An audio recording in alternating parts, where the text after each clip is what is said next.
Donc, c'est l'heure de votre émission Parlons Éducation. Donc, cette émission, maintenant, aujourd'hui, on a un entretien spécial. Donc, un entretien spécial avec le proviseur du lycée de Konkane, donc M. Mbayimbo. Donc, nous allons parler aujourd'hui des statistiques du baccalauréat session 2025 du lycée, mais aussi les progressions harmonisées et le forum de l'académie, son impact sur les résultats.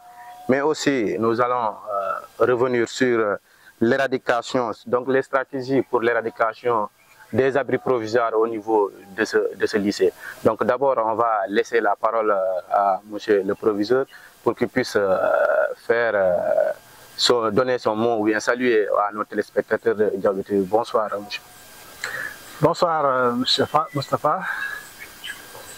Merci de m'avoir invité cet après-midi dans votre émission si bien suivie à Diaobé TV.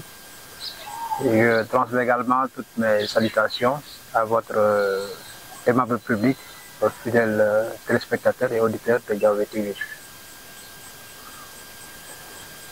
Voilà, merci M. Mbow. Donc, ravi de vous retrouver ici. Merci d'avoir accepté cet entretien spécial. M. Mbow, donc, on va aller vite au sujet, donc aller au questionnaire. M. Mbow, d'abord, on a passé les examens du baccalauréat session 2025. Quelles sont les statistiques qu'on peut retenir pour le lycée de Konkane? Merci encore une fois. À l'issue de l'examen du baccalauréat que nous venons de boucler, il y a juste quelques jours, le lycée a enregistré un taux de réussite égal à 54,9% que l'on peut répartir entre les 3 séries que nous avons présentées cette année au bac, notamment la série L'1, la série L2 et la série S2. Pour la série L'1, le taux de réussite est égal à 43%. Pour ce qui est de la série L2, le taux de réussite est de 81%, autant pour moi. Et enfin, la série S2 a un taux de réussite qui est égal à 50%. Autant dire que, à part la série Terna L'1, qui a un score inférieur à 50%, toutes les deux autres séries se sont très bien comportées avec un score égal ou supérieur à 50%. Et dans cette même veine aussi, vous aurez compris, pour chaque série, notamment si on fait la dissection, plutôt si on fait le dispatching entre les sexes, garçons et filles, on aura constaté que la série L'1 a un taux de réussite pour les garçons égal à 52%. Les filles sont à 32% de taux de réussite, ce qui est faible pour les filles. Par contre, en TL2, le taux de réussite pour les garçons est stabilisé à 70% et à 93,8% pour les filles, ce qui est un excellent taux comparé à la série L'1 concernant les filles. Et enfin, pour les garçons, le taux de réussite pour la TS2 est de 69,2% pour les garçons contre 30% pour les filles. Donc d'emblée, on peut voir que, à part la TL2, les filles ne sont pas très bien comportées dans les deux autres séries, contrairement aux garçons, ce qui stabilise le résultat à 54,9%, qui est un léger mieux par rapport à l'année passée, où le taux de réussite était à 50,3%.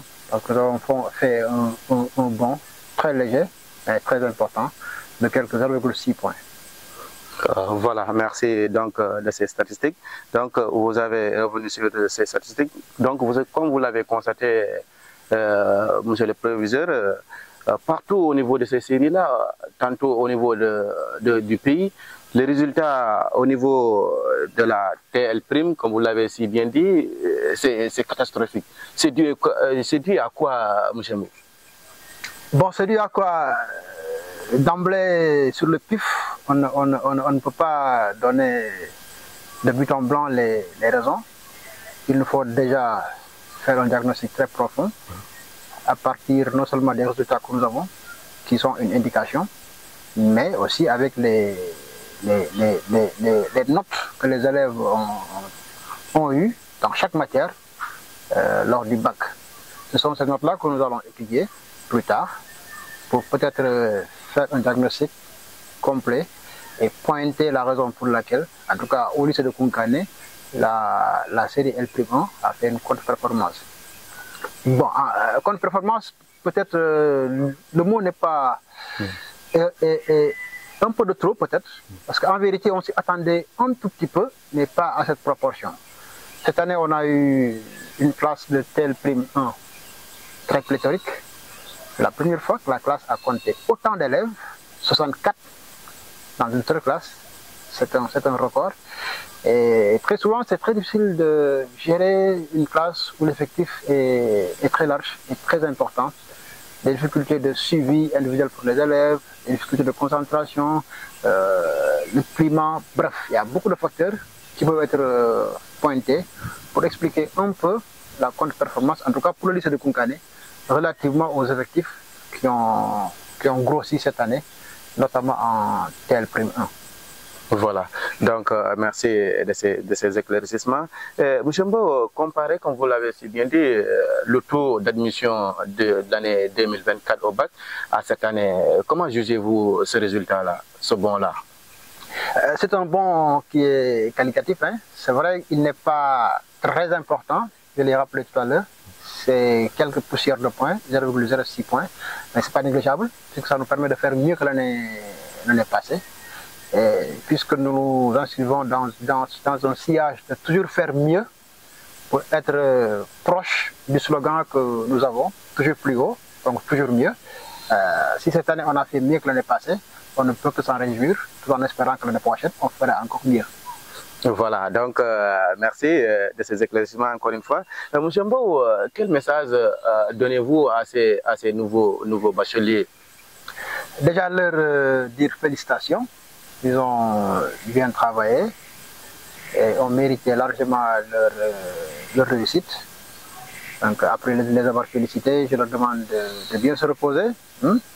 Après 9 mois de dur labeur, même plus, parce que je dis souvent aux élèves que le baccalauréat est un examen un peu particulier. Figurez-vous, c'est pratiquement tout votre cycle qui est sanctionné, évalué, oui. Qui est évalué. Quand je dis tout le cycle, ce n'est pas seulement le cycle secondaire, c'est depuis l'élémentaire, même le préscolaire pour certains. Alors ce n'est pas pour rien que le baccalauréat est l'examen le plus scruté. Tous les élèves qui passent l'examen sont suivis, font l'objet d'une attention de la famille, des amis, du quartier, bref, voilà, vous ne passez pas inaperçu. De sorte que lors de la proclamation des résultats, tout le monde s'intéresse aux résultats du candidat, ce qui n'est pas anodin. De sorte que je leur dis tout le temps, voilà, 9 mois de dur labeur, 9 mois de bûche, de privation, devraient vous conduire à réussir. Faites tous les sacrifices possibles et imaginables, et vous verrez qu'à l'issue de l'examen, si vous êtes déclaré admis, ce bonheur-là est incommensurable. C'est comme un soulagement, comme une délivrance, entre guillemets, pour parler de la femme qui, après 9 mois de grossesse, délivre enfin le cadeau qu'est le bébé.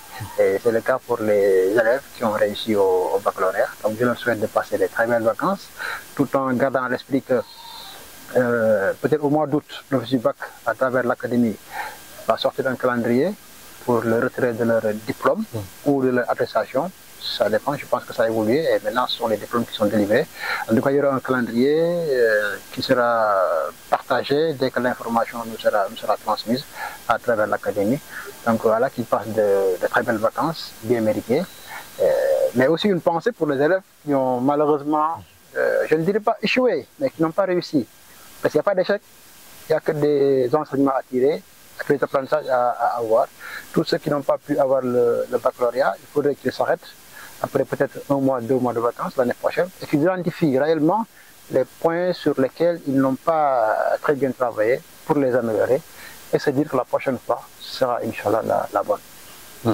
Voilà, donc merci. Donc sur ce point-là, sur les statistiques, merci sur ces éclaircissements. Maintenant, on va avancer sur l'autre point, sur le forum de l'académie. Monsieur Mbow, quelles sont les raisons de la tenue de ce forum-là? Merci, Safa.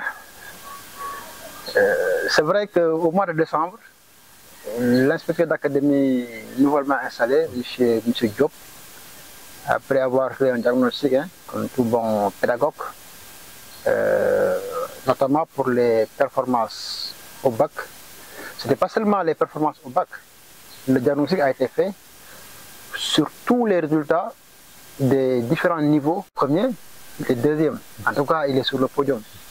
Surtout pour le CFE, où Kolda est sur plusieurs années sorti premier. C'est vrai qu'au BFM, au moins, le résultat baisse légèrement, mais encore que Kolda est très bien classé. En tout cas, ils ne sont pas à moins de 60% pour le BFM. Au niveau national, sur 10 ans, c'est des chiffres qui ont été partagés lors du forum par l'IA de Kolda.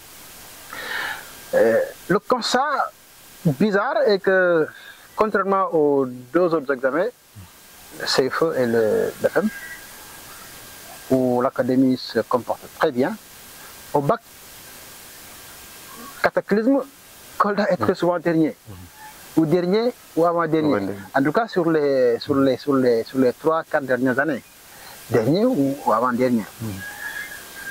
Ce qui a attiré l'attention de l'inspecteur d'académie, qui s'est investi comme mission, objectif, de faire basculer cette tendance pour repositionner l'académie de Kolda, peut-être pas immédiatement dans le peloton de tête, mais en tout cas progresser pour avoir un classement plus honorable que ce que nous connaissons actuellement. D'autant plus que l'académie regorge de compétences, de ressources humaines de qualité. Je peux en témoigner à travers les proviseurs, mes pairs que je côtoie, leur engagement, leur dynamisme, les parents d'élèves également qui ne sont pas en reste. Bref, il y a tout un écosystème qui est là, qui devrait nous permettre de basculer vers les bons résultats. Et il a été question donc de s'interroger pour savoir les raisons fondamentales pour lesquelles Kolda est toujours scotché aux dernières places. Un diagnostic, une étude sans complaisance a été faite pendant 2 jours, impliquant tous les acteurs, tous, du gouverneur à l'élève, aux élèves. C'est le gouverneur qui a présidé et qui a clôturé la séance, les parents, les professeurs, les chefs d'établissement, principaux comme proviseurs, les partenaires sociaux, les fondations, Gonei, etc., les parents d'élèves, bref, tout ce qui tourne autour de l'école était présent au forum, les professeurs également, et des engagements à l'issue du forum ont été pris, des engagements forts, plutôt forts et très fermes, de tous les acteurs. Et un cahier de charge, pour ne pas dire une feuille de route, a été adressé à chaque acteur, eu égard à l'engagement qu'il a pris de travailler autrement pour essayer d'inverser la tendance. Bon, peut-être les circonstances aidant, parce qu'un objectif, normalement, si on doit l'évaluer, c'est au bout de 2-3 ans. Je pense que l'objectif est que dans 2-3 ans, l'académie émerge totalement à travers les résultats que nous constatons. On peut dire que les graines qui ont été semées ont peut-être rapidement commencé à pousser. Si c'est le cas, on dit alhamdulillah. Si ce n'est pas le cas, on peut être optimiste pour le futur. Car à l'issue du bac, l'académie s'est classée 13e sur 16. Non seulement on est plus dernier ou avant-dernier, mais on est devant 3 académies. Sédou, Kafrine et Ziguinchor. Alors, cette académie qui était très bien placée très souvent. Et alhamdulillah, par la force des choses, par la volonté de tout le monde, par l'engagement de tout le monde, nous avons fait un point qualitatif de 3 points. Et je pense que les années à venir, si on consolide et qu'on conforte ce qu'on a pris comme engagement par tout le monde, nous ne pourrons que progresser et rehausser de façon considérable les performances de l'Académie de Kolda. Voilà, donc merci. Voilà, ce forum-là, comme vous l'avez si bien dit, a une importance capitale. Sur ce côté-là, a-t-il eu des améliorations au niveau de l'apprentissage, des enseignements apprentissages, mais aussi au niveau des évaluations? Oui, on peut le penser, on peut bien le penser. Si le résultat est positif, on peut considérer qu'il y a eu un impact des orientations qui ont été bien suivies. Pour les résultats notamment scolaires au niveau interne des établissements, à travers les phares, peut-être nous y reviendrons, qui est une nouvelle approche que le ministère a initiée depuis maintenant quelques années et qui consiste à faire travailler tous les établissements répartis en zones de la même façon. Je donne l'exemple de Konkane, qui est logé dans la zone numéro 3, qui comprend 5 lycées, Konkane, Diaobé, Pakour, Ouassarou et Parumba. D'ailleurs, je suis le coordinateur de cette zone. Et tous ces 5 lycées travaillent ensemble. Non seulement il y a dans chaque établissement une cellule interne pour chaque discipline, et mieux, il y a une cellule zonale. C'est-à-dire une cellule qui regroupe l'ensemble des professeurs des 5 lycées, donc de la zone, qui se retrouvent à distance ou physiquement quelque part pour échanger sur les progressions, pour harmoniser également sur les évaluations qui aboutit à un format standard pour une évaluation au second semestre, une composition au premier semestre, une autre évaluation au second semestre et une composition également au second semestre pour les niveaux intermédiaires que sont les classes de première et les classes de seconde. Donc tout ça, nous l'avons vécu depuis quelques années et nous voyons l'impact parce que ça permet à tout le monde de travailler et d'être dans une même dynamique. Autrement dit, c'est la fin des CFP solitaires. Oui. Un professeur ne peut plus se permettre de programmer à sa guise, à sa volonté, une évaluation. Non, il y a un calendrier qui est arrêté par le chef d'établissement, le coordinateur, tous les mois ou à chaque mois et demi dans la zone, on sait qu'on doit évaluer. Et les évaluations sont au format standard pour tous les lycées. C'est comme qui dirait un baccalauréat localisé ou en tout cas un examen localisé dans les zones que compte l'Académie de Kolda. Voilà, donc parlant de ces évaluations standardisées, M. Mbo, ces évaluations, comment sont-elles conçues? J'ai anticipé un tout petit peu en parlant des évaluations. Leur conception donc, se fait au niveau de la zone. S'il s'agit de devoirs, par exemple, ou de composition, par exemple, pour les classes intermédiaires. Classes intermédiaires veut dire les classes de seconde ou de première. Ce sont ces classes-là qu'on appelle les classes intermédiaires. Les classes terminales sont appelées des classes d'examen. Et dans les zones, notamment la zone que j'ai l'honneur de coordonner, les professeurs, après s'être retrouvés, pour déjà arrêter leur niveau de progression qui est harmonisé, des propositions sont faites. Et ces propositions-là sont renvoyées à un comité local, technique, qui arrête l'évaluation ou les évaluations, plutôt les épreuves ou les sujets à proposer pour que les élèves soient évalués. Maintenant, si c'est une composition en classe de terminale, très souvent, c'est l'académie, à travers le comité technique académique, qui se réunit et qui propose les épreuves pour les classes de terminale. Cette année, comme quelques années d'ailleurs, nous avons fait un baccalauréat blanc. Et ce baccalauréat blanc est un test qui nous permet de jauger un peu le niveau des candidats afin d'apporter rapidement les correctifs pour pouvoir améliorer les performances dans ce sens. Voilà, donc toujours sur ces épreuves standardisées, M. Mbo, sur ces épreuves-là, la sécurisation de ces épreuves-là.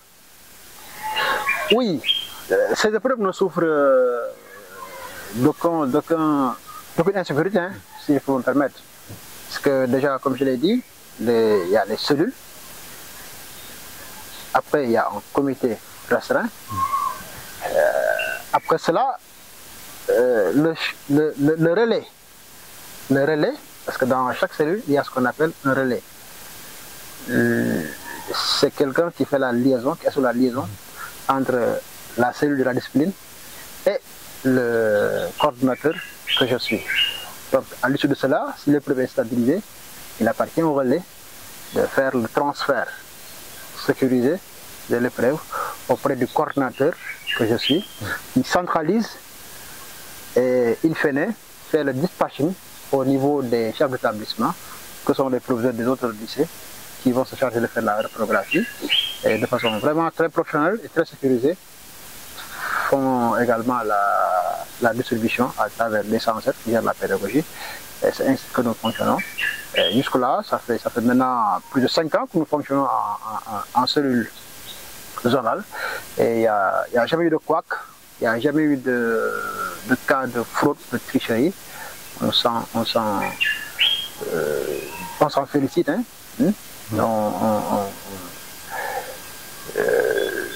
Voilà, par ces temps, certainement vous allez aboutir à cette question-là, par ces temps de fraude, de tricherie, etc. Dans notre zone, quand même, nous sommes épargnés. Et de façon générale dans l'académie, parce qu'il n'y a jamais eu vent de soupçons ou de tricherie pour aussi bien les épreuves, les compositions ou les devoirs organisés par les zones ou les compositions organisées par l'académie. Tout s'est très bien passé et on ne peut que s'en féliciter. Voilà, donc comme si bien dit, sur la tricherie, on va en revenir parce que ces évaluations standardisées, nous avons vu dans d'autres IF ou bien IA où on a vu que certains élèves détenaient des épreuves et même des corrigés. Et c'est inquiétant, donc la tricherie prend des proportions inquiétantes. Comment faire pour freiner ce fléau-là, monsieur? Comment faire pour freiner ce fléau? Oui. Peut-être parce que c'est un circuit. Oui, ça pourrait être présomptueux de ma part de dire que c'est comme ça qu'il va falloir qu'on fasse. Autrement, si quelqu'un avait une solution miracle, je pense qu'on l'aurait proposé aux autorités de tutelle qui auraient agi rapidement pour freiner, comme vous l'avez dit, ce fléau qui commence quand même chaque année à prendre des proportions très importantes. Non seulement pour le bac, mais cette année, vous avez vu, ça se déplace également au BEM. On a entendu des cas de tricherie, par-ci, par-là. Je pense que ça doit sonner une alerte chez tout le monde. Chez tout le monde. Chez les parents d'abord. Parce que si un cas de tricherie est détecté, c'est localisé, c'est individualisé dans un premier temps. C'est un élève. Et cet élève-là a des parents. Imaginez qu'on parle de mal de mon enfant ou de l'enfant d'autrui. Vous imaginez l'opprobre, la disgrâce que cela peut engendrer au niveau de la famille, dans le quartier, etc. Alors ce qui fait que, bon, on devrait davantage parler aux enfants, les sensibiliser. C'est vrai que réussir un examen, c'est très important. Il y a toute une pression sociale qui est là derrière, qui pèse sur l'élève. Peut-être, ça peut être une explication, peut-être, je ne sais pas. Peut-être qui fait que, comme je l'ai dit tout à l'heure, le bac est tellement stressant, il y a tout un monde qui est là, qui t'observe et qui est prêt à sauter sur toi quand les résultats vont sortir pour demander ce qu'il en est. Alors, ce qui fait que, bon, l'élève vivant dans cet environnement de pression, de stress, de réussite, sinon on est peut-être indexé d'une certaine façon, bon, peut être amené, peut-être, je ne sais pas trop, à avoir recours à des pratiques qui ne sont pas orthodoxes. Mais en fin de compte, voilà, rien ne vaut la dignité qu'on aura en réussissant de façon propre. Et je l'ai dit une fois au lycée à quelques élèves. Imaginez, vous trichez, même si vous passez dans le centre ou dans la salle, peut-être il y a des camarades qui vous ont vu tricher. Ils ont vu tricher. Même si tu as eu la chance peut-être de passer à travers les mailles du filet de la surveillance. Mais aux yeux de tes camarades de classe avec qui tu as partagé l'examen, est-ce que dans 5 ans, dans 10 ans, quel que soit après ce que tu deviendras, est-ce que face à eux, tu voudras quelque chose? Posez-vous la question. À n'importe quel prix. Parce que demain, les gens vont se retrouver. Peut-être à des postes ministériels, peut-être au niveau local pour la mairie, pour être conseiller, pour. Attends, quand quelqu'un te dira, mais toi, tais-toi, tu es un tricheur, tu as acquis ton bac de façon frauduleuse, ça c'est la honte. Ça c'est la honte. Donc, éduquons encore nos enfants, revenons aux valeurs de travail bien mérité, qui est le seul prompt à nous donner la dignité que nous méritons en tant qu'individus. Maintenant, il ne faut pas indexer seulement les élèves. S'il y a tricherie, c'est qu'il y a une chaîne qui est derrière. Les élèves peut-être ne peuvent pas accéder, je pense, tout seuls à des épreuves. Qui est derrière, qui a filé le corrigé, qui a filé l'épreuve, je ne sais pas. C'est comme qui dirait un corrupteur et un corrompu. S'il y a un corrupteur à côté, il y a un corrompu qui attend pour que l'acte se déroule. Mais dans tous les cas, voilà, revenons à des valeurs, revenons à la dignité, revenons au travail, parce qu'en fin de compte, avec ta conscience qui va te juger, je pense que voilà, rien ne doit valoir qu'on ait recours à des pratiques peu orthodoxes pour aboutir à cette fin. Comme le dit le philosophe, la fin ne doit pas justifier les moyens. Oui, voilà. Surtout ça. Voilà. Merci, M. Bois, encore une fois. Donc, on va revenir toujours sur... maintenant, on va aller attaquer le troisième point. Le troisième point, si vous n'avez pas quelque chose à rajouter sur ces deux points-là d'abord. Voilà, donc M. Mbo, on va aller maintenant sur votre lycée, votre établissement. M. Mbo, vous êtes proviseur donc, de ce lycée-là. Donc, quelle ambiance règne d'abord pendant l'année scolaire d'abord? Parce que on voit que voilà, vous coachez bien vos professeurs, en sachant que vous avez dit que l'année passée, vous avez eu un taux de 50, et cette année, il y a un bon. Voilà, quelle ambiance règne pendant l'année scolaire au niveau de votre lycée d'abord? Oui, il y a une bonne ambiance, hein? Une ambiance bon enfant au sein du lycée, un personnel technique très compétent, je veux dire par là les professeurs, un personnel administratif très engagé, et des élèves dans leur majorité qui veulent travailler. C'est vrai, il y en a quelques-uns après, mais bon, ça c'est normal, mais de façon générale, au lycée de Konkani, l'ambiance elle est très bonne, l'environnement. Un certain environnement est favorable. Peut-être on reviendra sur d'autres environnements. Mais de façon générale, il y a une bonne ambiance. Les gens mettent du cœur à l'ouvrage. Et on est très content d'être là, de servir, de partager, d'aider les élèves à réussir. Et ce qu'il faut signaler, cette année, alhamdoulilah, on touche du bois, on n'a pas connu de perturbations. Bon, ce qui est un peu rare comparé aux 2 dernières années. D'ailleurs, ça fait partie de ce qui a tiré les résultats vers le bas les années précédentes. Surtout 2023, où on a eu une crise ici au lycée très importante. Et à l'issue de cela, c'est l'année où on a eu la contre-performance la plus terrible. Quand bien on n'a pas été en deçà des 50%, mais on a complètement décroché, passant des 70% que nous faisions, 60% à 52% il y a 2-3 ans. Donc depuis lors, nous sommes en train de faire un redressement afin de retrouver les performances qu'on a toujours connues dans ces lycées, qui sont à l'ordre de 64, 65, 70, 72%. Et alhamdulillah, voilà, l'année passée comme cette année, il y a eu un climat très favorable, il n'y a pas eu de perturbations, et ça s'est ressenti sur les résultats. C'est ce que je dis toujours aux parents d'élèves. Voilà, aussi ils jouent bien leur partition. Et quand tout roule bien, quand chacun joue son rôle comme ça se doit, aussi bien les élèves, les parents que les autres, ben, voilà, ça nous permet d'avoir des résultats améliorés graduellement. Voilà, donc merci sur ces conditions donc de travail, tout en sachant que le lycée est un lycée d'excellence, comme vous l'avez si bien dit, mais il y a cet environnement qui fait face, Moussembo, c'est les abris provisoires. Donc on ne peut pas, vous pouvez même pas compter le nombre d'abris provisoires en voyant le lycée. Donc pour ces abris provisoires-là, quelle stratégie est mise en place pour l'éradication, même si c'est pas total, mais voilà, monsieur Mbo. Les abris, c'est vrai, nous en avons un tout petit peu.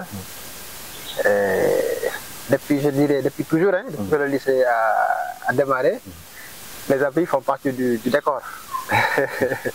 Nous pensons que ça sera un vieux souvenir sous peu, puisque ce lycée quand même doit évoluer dans le sens des infrastructures. Permettez-moi de rappeler à vos spectateurs, plutôt à vos téléspectateurs, que le lycée de Kounkané est le deuxième lycée du département de Vélingara, après celui de Vélingara. Alors, depuis 2007, le cycle secondaire a démarré à Kounkané, 2007. Alors, c'est le deuxième lycée dans le département. Et il y a des lycées qui ont ouvert bien plus tard que le lycée de Kounkané, qui ont amélioré leur environnement, leur cadre de vie. Et à Kounkané, je pense qu'il est vraiment temps que les choses changent. Mais ce n'est pas faute d'avoir essayé, ce n'est pas faute d'être dynamique. Quand je le dis, ce n'est pas seulement l'administration avec le proviseur, mais la communauté aussi est en train de faire des efforts. Vous pouvez en témoigner, notamment Bamtare, notamment Gonei, qui sont des partenaires très impliqués, très dynamiques, et qui nous permettent quand même, d'année en année, de dépasser quelques contraintes, ce qui fait que voilà, ça change progressivement. Et nous espérons, surtout avec l'État, qui a un projet, avec le PROSAP, le projet de résorption des abris provisoires, qui concerne pratiquement, je ne dirais pas toutes les académies, mais en tout cas beaucoup d'académies. Kolda en fait partie, et le lycée de Kounkané est également dans le PROSAP. Et je pense bien que Kounkané est logé dans ce qu'on appelle le lot 4, qui n'a pas encore démarré. Peut-être avec ce projet,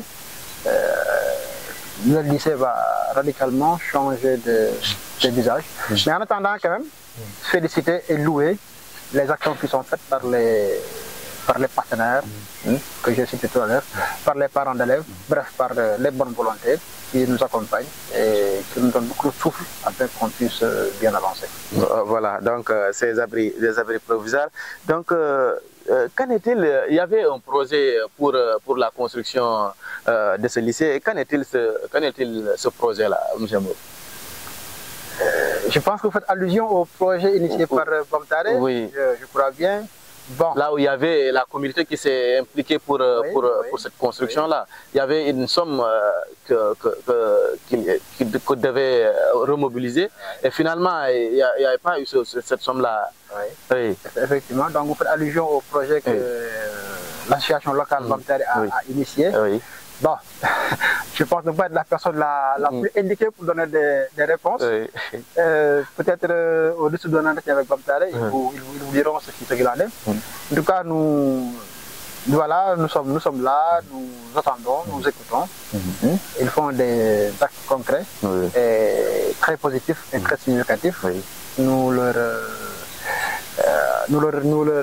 je les remercie plutôt et les encourage à plus d'engagement et plus d'investissement au lycée, pour leur communauté, pour leurs frères, pour leurs parents, qui sont là avec nous. Voilà, donc merci donc monsieur Mbow. On va relancer toujours sur la question des abris provisoires. Votre message envers les autorités locales, envers aussi les autorités étatiques, parce que c'est comme vous l'avez si bien dit, c'est le deuxième lycée du département et c'est un lycée aussi qui donne des résultats probants. Donc, quel message lancez-vous à ces autorités locales d'abord, mais aussi aux autorités étatiques? Oui, bah, un message de soutien, comme toujours. Les établissements ne sont pas toujours faciles à gérer. Il y a un lot de difficultés qui est là et auxquelles nous faisons face très souvent. Bon, parfois dans l'isolement de notre bureau, parfois aussi avec l'appui de la communauté, mais l'un dans l'autre, c'est compliqué. C'est vrai que nous savons que les communautés, de façon générale, les locales plutôt, que ce soit la mairie ou le conseil départemental, c'est vrai, n'ont pas beaucoup de ressources qui leur permettent peut-être d'accompagner non seulement l'éducation, mais aussi les autres secteurs. Et je sais que partout, il y a des difficultés, il y a des urgences, il y a des priorités. Mais voilà, nous leur demandons toujours de faire du mieux qu'ils pourront pour nous permettre nous aussi d'atteindre l'objectif qu'on s'est fixé. Comme vous l'avez dit, nous voulons nous positionner comme un lycée d'excellence. C'est-à-dire un lycée qui produit de bons résultats. Kounkané, le lycée depuis 15 ans, qu'il produit des bacheliers. Et chaque année, il n'y a pas moins d'une cinquantaine de bacheliers que le lycée produit chaque année, depuis 15 ans. Vous imaginez, ça fait presque 1000 bacheliers. Oui. Oui. Depuis 15 ans, ça fait presque 1000 bacheliers. Chaque année, il y a un minimum, 50 bacheliers, minimum. Oui. Cette année, on est à 67. Donc voilà, pour rapporter ce prorata au nombre d'années que j'ai cité, on a minimum 750 bacheliers produits par le lycée de Kounkané. Alors, une fois, je me suis entraîné avec quelques élèves. Et c'est là aussi où je pointe quelque part, ou bien je vais interpeller, pas pointer, m'interpeller, ces produits du lycée. Supposons qu'on a 750 élèves qui sont partis d'ici, qui sont peut-être à Dakar, au Canada, en France, certains maintenant sont dans le milieu de l'emploi, sont actifs. Supposons 750 élèves, si chacun se disait, bon, chaque mois je donne 100 francs pour le lycée de Kounkané, chaque mois. Bon, si on fait une extrapolation, au bout d'un an, ça peut être quelque chose de très consistant, qu'il pourrait traduire, non pas en recette fiduciaire argent, mais traduire en projet de salle de classe ou d'autres choses qu'ils auront l'habitude de proposer ou d'offrir au lycée en tant que contribution volontaire pour cette année. Ça, c'est des pistes qu'on évoque pour dire que, voilà, au-delà des autorités locales, la mairie, le conseil départemental, l'État, il y a aussi une autre communauté que sont les produits du lycée qui pourraient aussi se mobiliser dans leur grande majorité afin de faire quelque chose pour leur lycée. C'est vrai, il y a quelques années, il y a eu une initiative que des élèves appelés alumni ont eu à développer. Et ça nous avait permis à l'époque de réfectionner une salle de classe qu'on avait dédiée à un élève décédé, Djibi Sadio, que vous connaissez en 2020. Oui, on a baptisé une salle de classe à son nom. Et cette année, c'est quand même quelques élèves réunis autour d'une association ou d'un collectif qu'ils ont appelé les alumni, qui nous avaient donné quelques soutiens, qui nous ont permis de refaire la salle et de faire la cérémonie pour la dédicace de la salle à l'élève. Donc ce sont ces initiatives comme ça, éparses par-ci par-là, que les gens peuvent avoir, et chacun, tout en ne minimisant pas son effort, pour contribuer à quelque chose de très grand. Et c'est dans ce sens-là que je lance un appel à tout le monde, à l'État, aux collectivités locales, mais surtout aux communautés constituées par les étudiants, les parents d'élèves et autres, qui doivent converger leurs efforts, tous dans le même sens, pour qu'on ait un lycée doit répondre aux normes afin qu'on puisse faire mieux et produire plus de résultats. Donc, on peut dire que les abris, ça dérange un peu. Ça dérange. J'ai dit tout à l'heure que finalement les abris font partie du décor. Donc nous commençons à être habitués. Je pense que demain, si je me retrouvais au lycée sans abri, je pourrais me considérer comme un peu dépaysé. depuis toujours, hein. C'est dans le décor. Bon, c'est pas souhaitable. Même pour les élèves, ça peut être source de frustration. Hier, je l'ai dit lors du conseil de gestion. Il y a quand même des choses que l'État est en train de faire des efforts pour corriger cela, mais ça a un impact peut-être sur le décrochage, sur la démotivation, parce qu'imaginez, généralement, si on prend l'exemple de Kounkané, les écoles élémentaires sont toutes bien faites. Oui. Oui. C'est une école aux normes, clôture, etc., bâtiments. Voilà, je n'ai pas encore vu un abri provisoire dans une école élémentaire. C'est rare. C'est rare. Je ne pense pas. Peut-être qu'il y en a, mais je n'en ai pas encore vu. Dans les collèges également, il y a un effort énorme qui a été fait. Les élèves sont dans un environnement vraiment où il y a le minimum pour travailler. Quand tu fais la transition au lycée, pour un élève qui s'attend un petit peu à être dans un milieu mieux loti, parce qu'il a franchi, mieux aménagé, tout mieux ça. amélioré, parce qu'il a franchi un palier, c'est le lycée, et le lycée c'est pas n'importe quoi. Mais il se retrouve à être orienté dans un abri provisoire qu'il n'a jamais fréquenté, de l'élémentaire au collège. En seconde, paf, on te dit, allez, c'est ta salle. Vous imaginez un peu ce qu'on appelle le choc psychologique. Il y a une démotivation. Oui, ça peut s'installer dans la tête de l'élève. Même si c'est au bout de 2-3 mois, le temps qu'il se réadapte, ça peut être contre-productif pour les évaluations qu'il aura faites, parce que psychologiquement, il est abattu, il est démotivé, il ne s'attendait pas à ça. Donc tout ça peut jouer, mais quand même on fait des efforts, il y a des séances d'entretien avec les élèves en seconde, des discussions, voilà, pour les accompagner à faire la transition et à mieux s'installer dans le nouvel environnement qu'est le lycée. Voilà, donc merci de ces éclaircissements, M. Mbo. Donc on va aller maintenant au message que vous allez lancer au niveau de vos partenaires, comme vous l'avez si bien dit, comme Gounei, mais aussi l'association Bamtare, donc qui font des efforts. Surtout cette année, l'ouverture, Gounei a inauguré une salle bien construite. Nous étions au lycée. Là, quel message lancez-vous à ces partenaires, vos partenaires tampons? Oui, comme toujours, hein, les remercier, c'est pas évident. Ils sont en train de vraiment s'investir à Kounkané, au lycée notamment, comme vous l'avez dit, et vous avez pu en témoigner, vous êtes venus lors de l'immigration de ces salles de classe. Aussi bien les salles que Bamtare, les 3 salles que Bamtare nous a offert au lycée, que la salle de classe que Gounei aussi a offert au lycée.